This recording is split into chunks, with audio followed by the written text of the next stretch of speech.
Un stade Gilbert Brutus enflammé par la victoire des Dragons catalans en demi-finale de la Super League. Bernard Gouache vit un des plus beaux moments de sa carrière de président qu'il dédie à tous les supporters. Je suis heureux parce que tous ces gens ils sont heureux, parce qu'ils ont pris du plaisir, parce que ce rugby à 13 ils l'ont aimé et ils l'aiment encore aujourd'hui.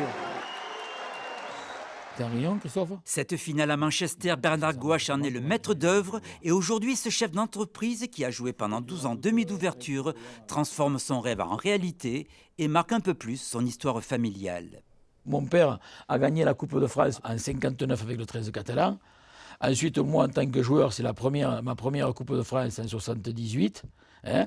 Et là, je me retrouve avec mon fils, Johan, qui a gagné aussi la Coupe de France en 2016.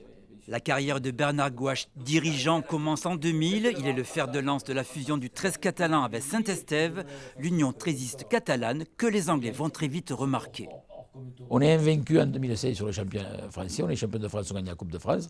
Et après avoir réalisé un business plan extraordinaire où on a revendiqué un petit peu notre catalanité, on a revendiqué un petit peu notre exotisme au travers de la Méditerranée, de l'Espagne et du soleil, en février 2006, on intègre la Super League.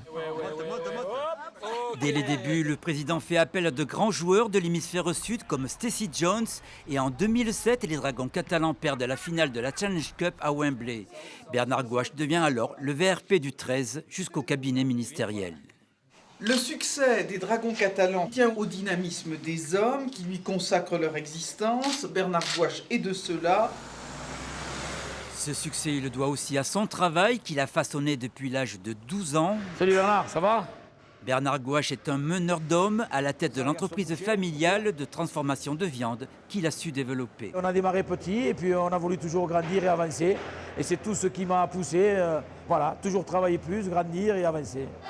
Après l'exploit à Challenge Cup il y a 3 ans, devenir champion de la Super League ferait rentrer les Dragons catalans dans la légende du rugby à 13.